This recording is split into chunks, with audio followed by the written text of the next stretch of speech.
amigos telespectadores da Rede Vida de Televisão e do programa Páginas Difíceis da Bíblia.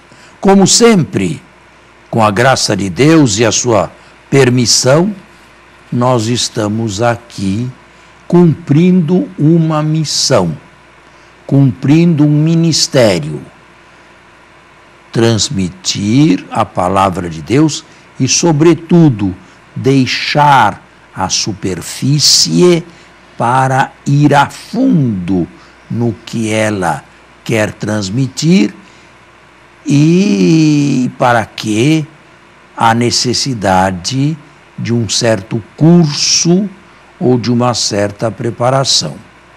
Em muitas paróquias, não todas, em muitas paróquias eu sei que existem cursos bíblicos. Acredito que sejam de nível popular, não como este nível aqui.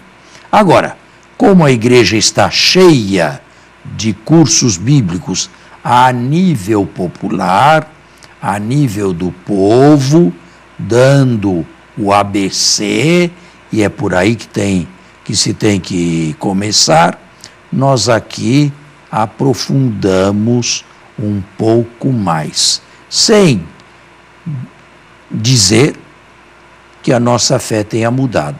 A minha fé é a mesma sua. Recebi a minha fé de Deus através da minha mãe, através do meu pai, através daqueles que me criaram. A teologia não aumentou nem diminuiu, simplesmente aprofundou.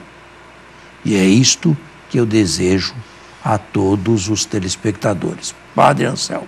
Bom dia, Padre Fernando. Bom dia a você que dominicalmente nos acompanha aqui através da Rede Vida. Com muita alegria hoje nós vamos continuar o nosso estudo no livro dos Atos dos Apóstolos.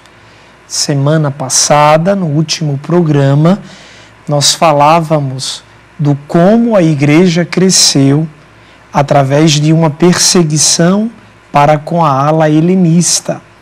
Veja, também através das perseguições, quando somos unidos a Cristo, tudo pode crescer e, inclusive, florescer.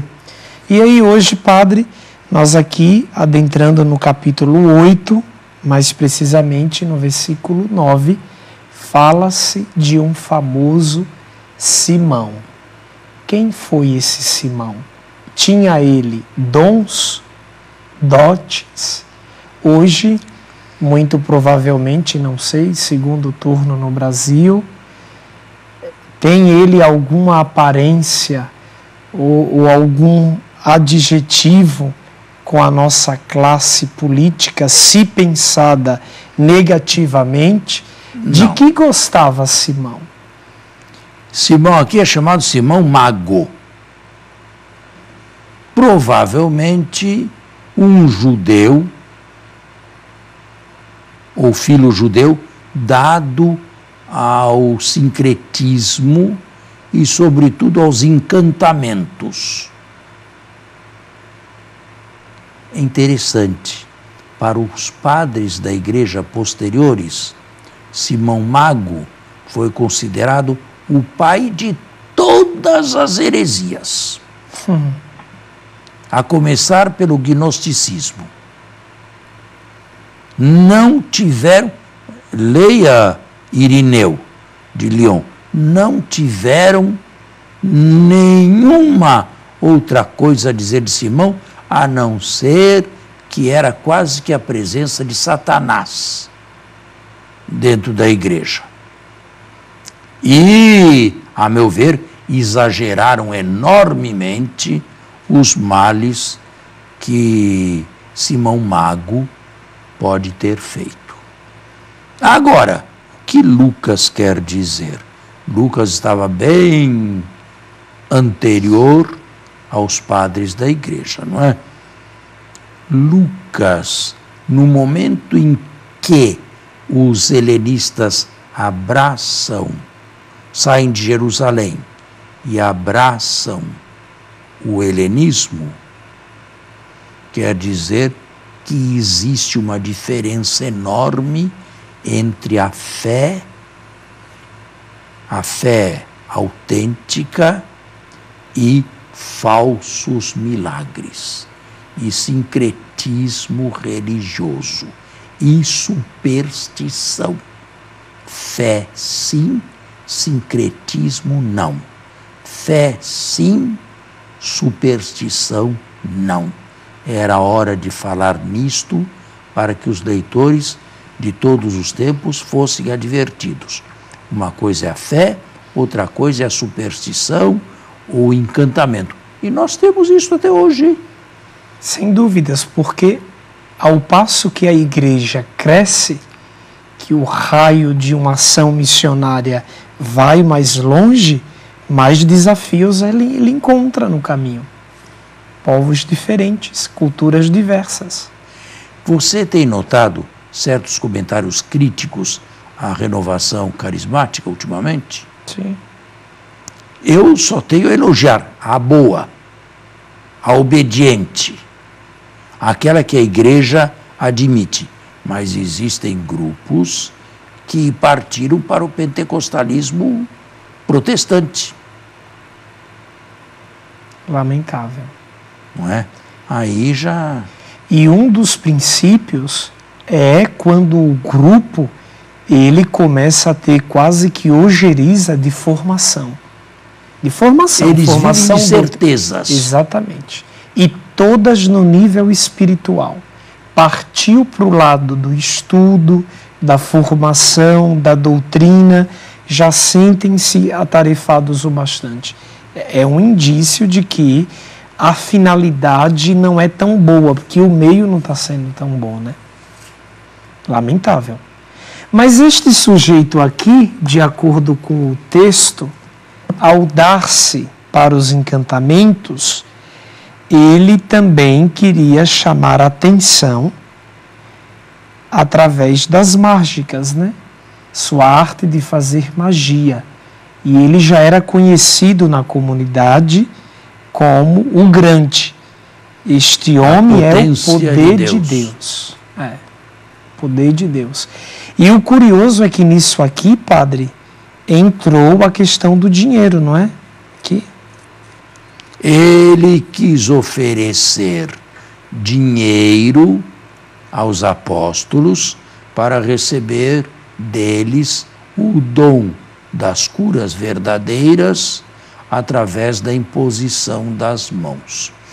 Porém, aí no caso de Estevão, de Felipe, ele se aproximou de Felipe e se fez batizar. Ele deixou-se batizar. E o texto diz que ele acreditou, né? Foi batizado, mas acredito que a intenção dele não era das melhores. Era ter o mesmo dom que Felipe tinha. Tanto é verdade que quando Pedro e João desceram a Samaria, por causa da efervescência do movimento que lá estava acontecendo, Simão foi logo correr atrás de Pedro, oferecendo-lhe dinheiro para receber o dom dos milagres. A frase de Simão é para Pedro: dai também a mim este poder para que receba o Espírito Santo todo aquele a quem eu impuser as mãos. E o que lhe responde Pedro? Pedro responde: pereça o teu dinheiro e tu com ele, porque julgaste poder comprar com dinheiro o dom de Deus. Não terás parte nem herança neste ministério, porque o teu coração não é reto diante de Deus. Arrepende-te, pois, dessa tua maldade e ora ao Senhor para que te possa ser perdoado este pensamento do teu coração, pois eu te vejo na amargura do fel e nos laços da iniquidade. Está aí. Agora, um fato interessante também aconteceu com Felipe em Samaria. E o capítulo aí diz: normalmente a ordem A sequência é a seguinte: conversão, batismo no nome de Jesus e dom do Espírito. Aqui acontece uma anomalia. Converteram-se, foram batizados, mas não receberam o Espírito.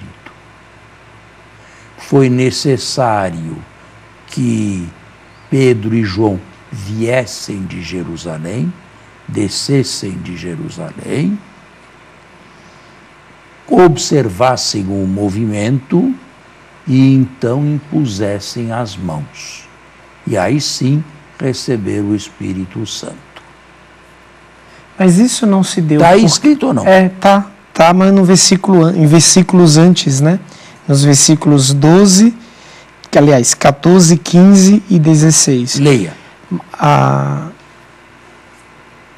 O próprio Simão também acreditou e, tendo recebido o batismo, estava constantemente com Filipe, admirando-se ao observar os sinais e grandes atos de poder que se realizavam. Os apóstolos que estavam em Jerusalém, tendo ouvido que a Samaria acolhera a palavra de Deus, enviaram-lhes Pedro e João. Estes, descendo até lá, oraram por eles, a fim de que recebessem o Espírito Santo, pois não tinham descido ainda sobre nenhum deles, mas somente haviam sido batizados em nome do Senhor Jesus. Então começaram a impor-lhes as mãos e eles recebiam o Espírito Santo. Agora precisamos explicar isto aqui, mas o nosso intervalo está no momento e logo depois. Bem, estamos novamente no nosso segundo tempo e... No outro bloco, o Senhor nos afirmou que aqui acontece uma espécie de anomalia, porque o jogo das coisas não se sucederam como sempre. Anúncio, batismo, conversão. Anúncio, conversão, batismo e recepção do Espírito. E que não foi o caso daqui. Provavelmente, Lucas, esta é uma teologia lucana, provavelmente ele quis ligar o movimento de Samaria a Jerusalém. Tudo começou em Jerusalém e Samaria não é uma igreja independente, não é uma igreja fora da comunhão. Então é preciso que venham os cabeças de Jerusalém para a recepção do dom do Espírito. Agora, este pensamento de Lucas, a meu ver, esta teologia de Lucas de assim ligar Samaria a Jerusalém, a igreja mãe, não deixá-la como uma igreja independente, foi usado no Concílio de Trento para afirmar o sacramento da crisma, que se recebe agora normalmente depois do batismo e habitualmente não pelas mãos dos padres, menos ainda dos diáconos que batizam, pelos padres só em caráter do próprio bispo. Sim. Que dá a plenitude do Espírito a cada um. Agora, os dois sacramentos são gêmeos. Houve uma separação, mas continuam a ser gêmeos. Só que o batizado não crismado, digamos, é minha opinião, ele tem sim a vida do Cristo, ele tem sim as virtudes teologais, mas ele não está ainda plenamente inserido na igreja e de posse dos carismas do Espírito.